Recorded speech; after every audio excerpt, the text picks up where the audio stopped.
Muy buenos días, tengan todos, que el Señor les bendiga. Bienvenidos a este mensaje de hoy, cuyo título es El fuego del evangelista.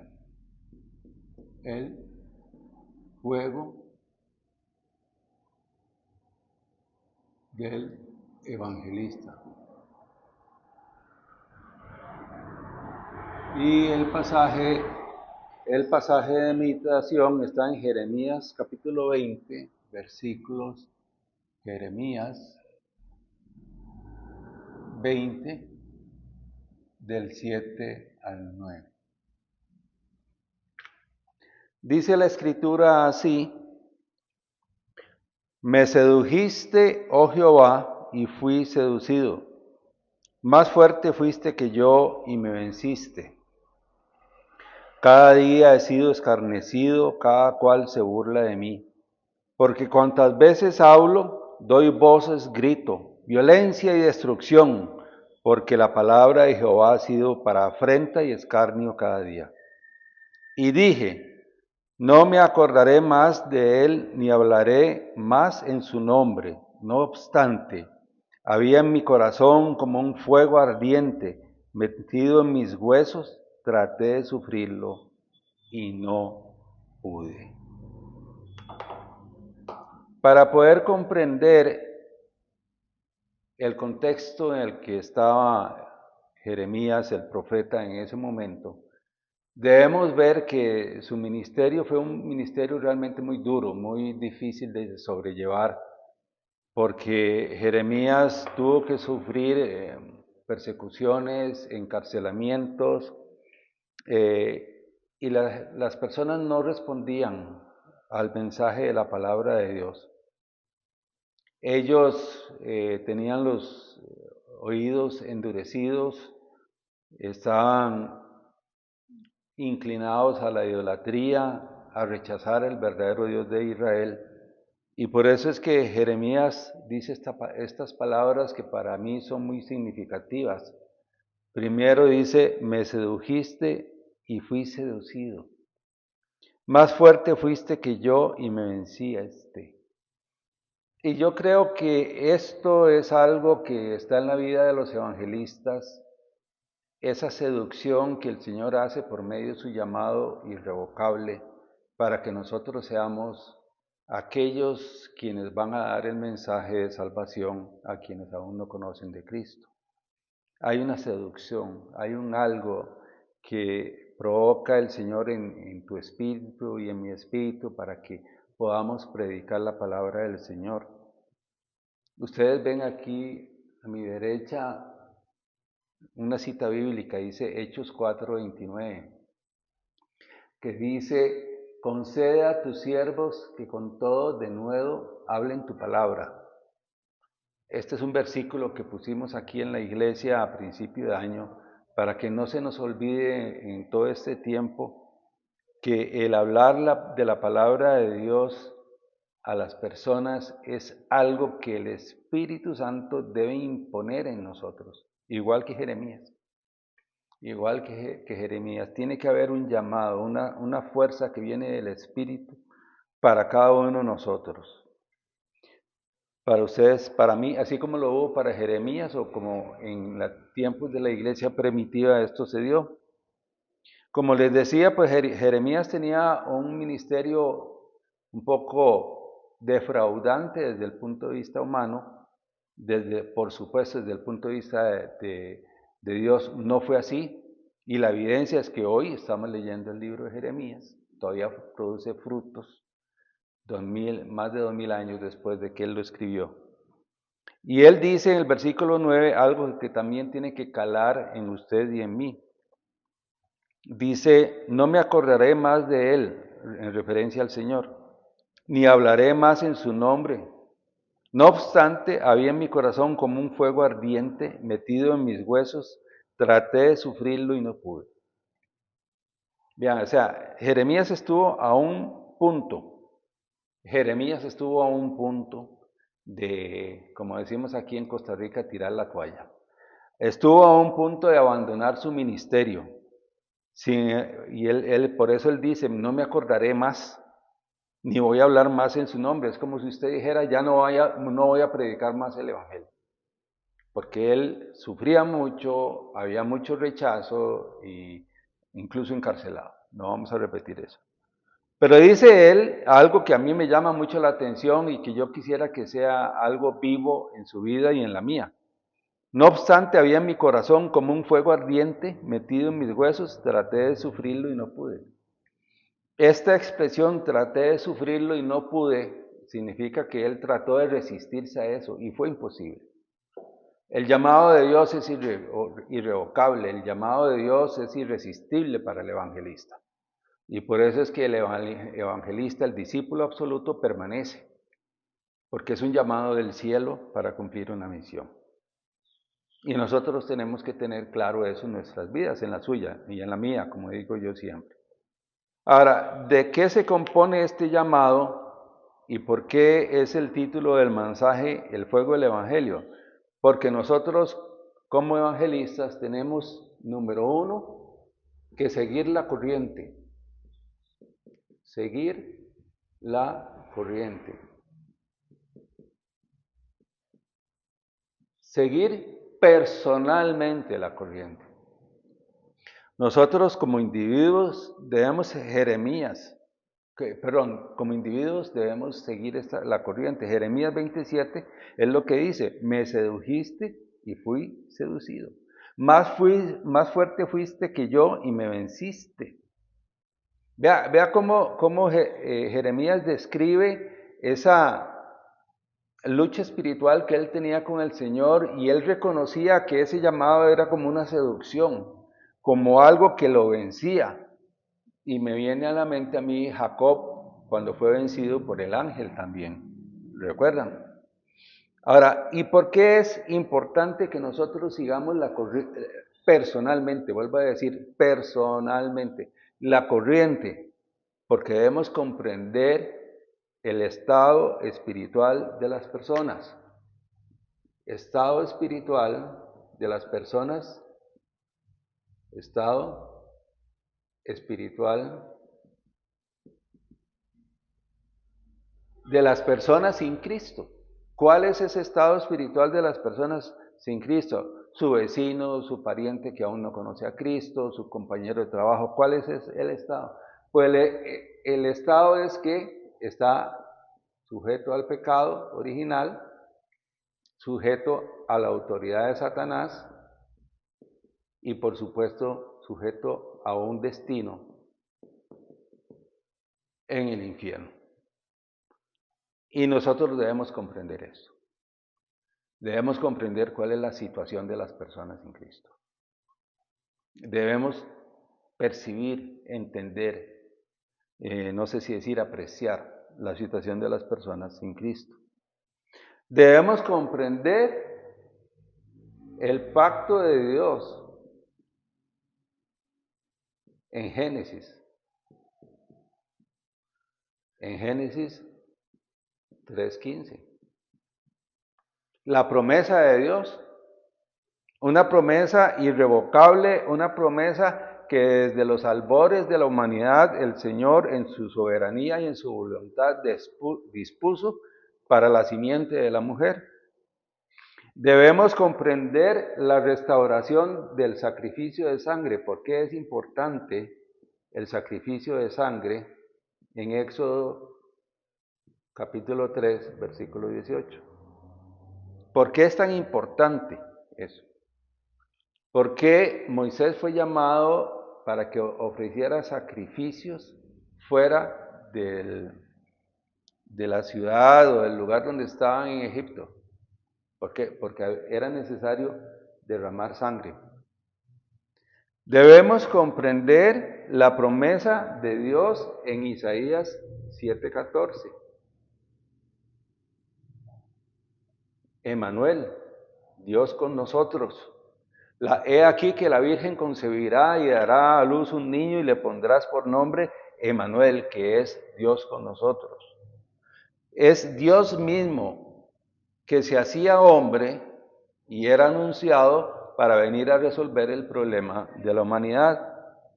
Y el cumplimiento se dio, ustedes lo saben, en Mateo Mateo capítulo 1, versículos 21 al 23. Ahí se da el cumplimiento donde a José le es anunciado el nacimiento y la gestación de Jesús. Y nosotros vemos en Mateo capítulo 16 el reconocimiento del apóstol Pedro ante el Señor por iluminación del Espíritu Santo, que le dice: tú eres el Cristo, el Hijo del Dios viviente. El Cristo, ¿qué es? Decirle a él que es el Cristo.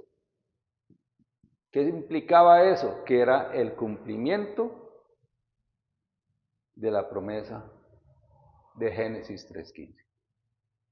Pedro lo pudo comprender, lo pudo entender y así lo anunció.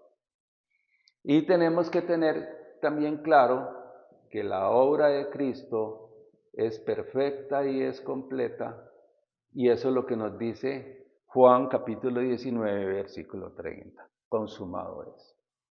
Estas palabras, estas dos palabras, consumado es, implican que la obra de la cruz es completa y perfecta, y que solamente en Cristo vamos a encontrar salvación, perdón de pecados y vida eterna. Por eso es que tenemos que seguir personalmente la corriente. Por eso es que esto es importante, que usted y yo lo enraicemos y lo tengamos siempre claro, para poder compartir el mensaje. Pero también tenemos que tener la unidad en la corriente de la iglesia. La unidad en la corriente de la iglesia. Y tal vez podríamos decirlo de otra manera más amplia, de las iglesias en Latinoamérica. Tiene que haber una unidad en la corriente. Eso no implica que todos pensemos igual. Lo que implica es que todos vamos a seguir lo que la palabra del Señor nos enseña, en particular con respecto al Evangelio. Y tenemos que tener unidad. Primera de Timoteo capítulo 3, versículo 15, nos dice que la iglesia es columna y baluarte de la verdad. ¿Qué quiere decir eso? Que la iglesia es la institución dispuesta por Dios para que sea esa torre y ese punto de defensa de la verdad de Dios. Y ese es el principio que en todos nosotros debe primar, que la palabra de Dios es lo fundamental en las iglesias. La iglesia es columna y baluarte de la verdad, así lo dice. La iglesia, el Dios viviente, columna y baluarte de la verdad. Eso es lo que dice. Y las iglesias de Latinoamérica tienen que mantener la corriente del Evangelio. Por eso es que es tan importante. ¿Y hacia dónde vamos aquí?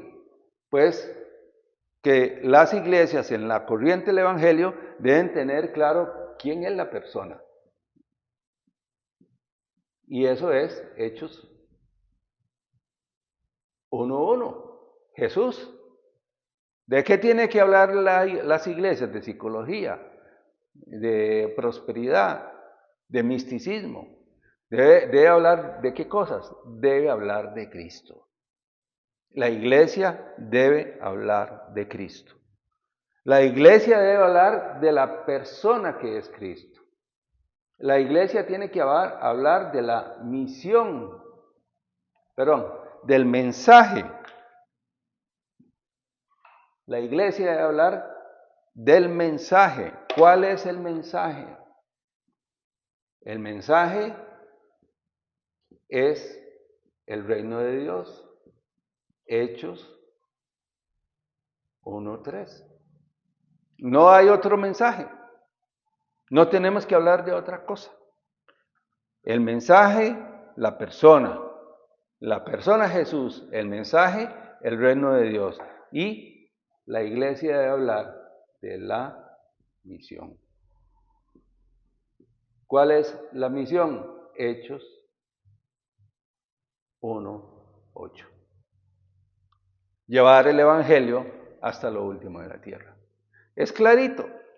Si las iglesias en Latinoamérica tuviéramos claro la palabra de Dios, tuviéramos claro el evangelio, tuviéramos claro la persona, el mensaje y la misión, podríamos evangelizar toda Latinoamérica de manera que las personas vengan al conocimiento de la verdad y sean salvas, como dice la palabra de Dios. Pero no solo eso, la iglesia debe tener un solo corazón. Voy a decirle a esto unidad. Debe haber unidad. Y esto es Hechos 1:14. Las personas en la iglesia y las iglesias institucionalmente deben tener unidad en su propósito. Deben tener oración unánime.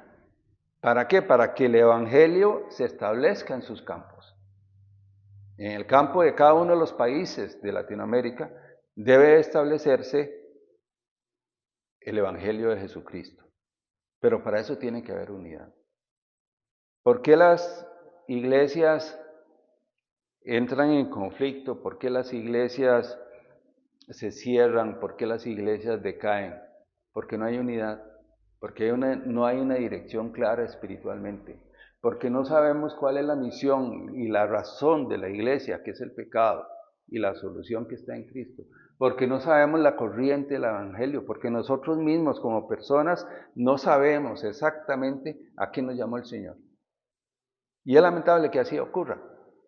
Pero nosotros hemos sido llamados, ustedes y yo, y somos, como dicen los hermanos de Corea, somos los evangelistas de esta época. Es a usted y a mí, o a ustedes y a mí, que nos corresponde compartir el mensaje del evangelio con las personas que aún no conocen. ¿Cuál es el tercer punto dentro de esta corriente? La corriente del entrenamiento continuo.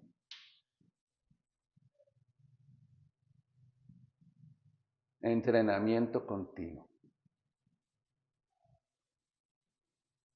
Dice Jeremías 9:24. Jeremías 9:24. Lo siguiente. Mas alabes en esto el que se hubiera de alabar, en entenderme y conocerme, que yo soy Jehová, que hago misericordia, juicio y justicia en la tierra, porque estas cosas quiero, dice Jehová. El Señor nos dice, conózcame, compréndame, para que pueda proclamar el Evangelio y le pueda decir a otras personas que Él hace misericordia. Somos salvos por la misericordia y la gracia de Dios, porque hace juicio, por supuesto, es el destino final de las personas sin Cristo, y porque hace justicia. Y el Nuevo Testamento nos dice que Cristo es justicia de Dios en nuestro. Por eso tenemos que tener entrenamiento continuo, por eso tenemos que comprender bien cuál es nuestra corriente, cuál es la corriente de la iglesia y cuál es la corriente del entrenamiento continuo. Tenemos que comprender los 5 básicos, que nos hablan muy frecuentemente. ¿Cuáles son esos 5 básicos? Pues el aposento alto. Ese es el fundamento, por aquí empieza la evangelización. El ministerio grupal.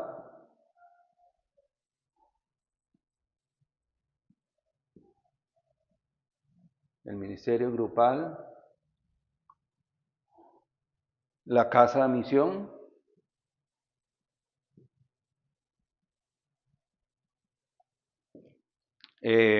ministerio especializado,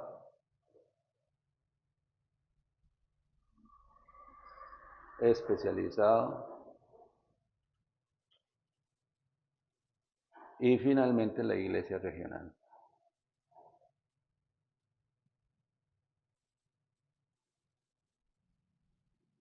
Esos son los 5 básicos. Cuando hablan de 5 básicos, están hablando de esto.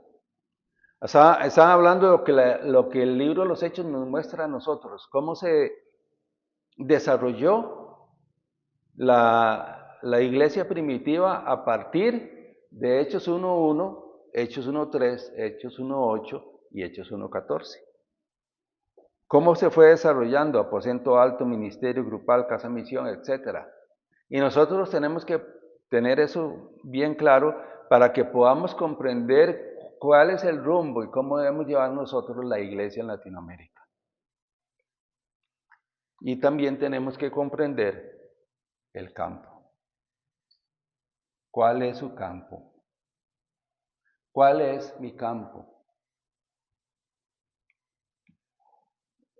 Una de las cosas que a mí me enseñaban hace unos años era que un misionero es aquella persona que abandona su país para ir a una tierra lejana a predicar el Evangelio, lo cual es cierto. Pero no es menos cierto que usted y yo somos misioneros en nuestros campos. No tenemos que salir de la ciudad para ser esos misioneros que van a llevar el Evangelio a nuestros campos. ¿Y qué implica nuestros campos? Su campo, el mío. Pues primero que nada, la palabra de Dios, por supuesto. Si no hay palabra de Dios, no tiene usted fundamento, ni yo tampoco, para proclamar el Evangelio. Número 2, tenemos la oración, porque podemos tener palabra de Dios, pero tal vez no gastamos ni 2 minutos orando por nuestros campos, por ejemplo. Y finalmente tenemos los encuentros. Los encuentros. La bendición de los encuentros. Que el Señor nos permita cada día encontrarnos con personas con quienes compartir el Evangelio. Vamos a tener una respuesta favorable de aceptación del Señor Jesucristo a aquellas personas que le predicamos, no a todos, definitivamente no a todos, ¿verdad? Igual que le pasó a Jeremías. Pero Jeremías hoy nos invita a que tengamos ese fuego ardiente dentro de nosotros y que no lo resistamos. Que no nos fijemos en la respuesta a los ojos humanos de qué respuestas, valga la redundancia, estamos viendo en los campos, sino que veamos que el plan de Dios se cumple. Lo que nosotros debemos hacer es obedecerlo, porque la palabra de Dios definitivamente se va a cumplir. No por mis esfuerzos, sino porque es su palabra. Por esa razón es que se cumple. ¿Qué conclusiones vamos a tener hoy? Y vamos a tener 3 conclusiones bíblicas. Segunda de Timoteo 2:15. Vamos a tener Primera de Pedro, Segunda de Pedro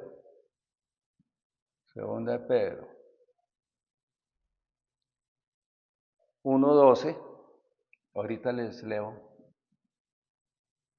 Y vamos a tener como conclusión Primera de Corintios 9:16.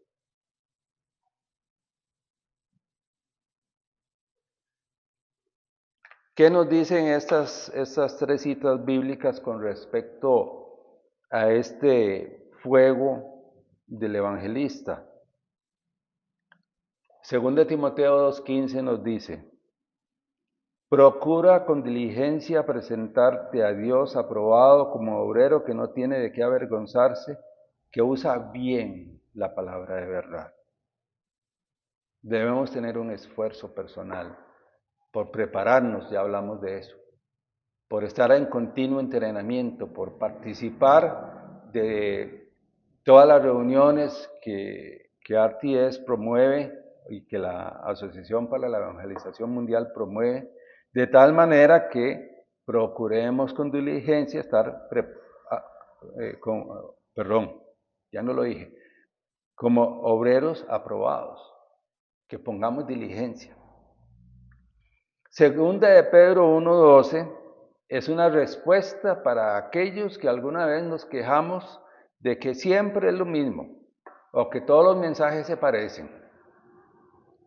Vea lo que dice Segunda de Pedro 1:12. Por esto yo no dejaré de recordaros siempre estas cosas, aunque vosotros las sepáis y estéis confirmados en la verdad presente. Es necesario el repaso, la continuidad una y otra vez, para que nosotros estemos firmes en la fe que estamos proclamando. Y 1 Corintios 9:16 dice: pues si anuncio el Evangelio, no tengo por qué gloriarme, porque me es impuesta necesidad. Y ay de mí si no anunciar el Evangelio. Me recuerda un poco a Jeremías, ¿verdad? Ay de mí si no anunciar el Evangelio. Yo ruego que esto realmente sea una verdad en nuestras vidas, que podamos ser esas personas evangelistas que van a ganar los campos en Latinoamérica. Que ese verdadero fuego, como el que tuvo Jeremías, esa verdadera actitud que tenía Pablo, me es impuesta necesidad, sea una realidad en su vida y en la mía. Y que estemos en la corriente personal, en la corriente de la iglesia, en la corriente del entrenamiento continuo en el Evangelio. Y que Dios prospere su palabra en su campo y en el mío. Que Dios los bendiga. Vamos a orar. Padre Santo, te doy gracias, Señor, por tu palabra de este día, Señor. Oro a ti, Señor, para que así como en Jeremías hubo ese fuego irresistible para proclamar tu palabra, Señor, en cada uno de nosotros haya ese fuego irresistible, Señor, que gane el campo para Cristo, Señor, para tu gloria, Señor, y únicamente para tu gloria. En el nombre de Jesús, que es el Cristo. Amén.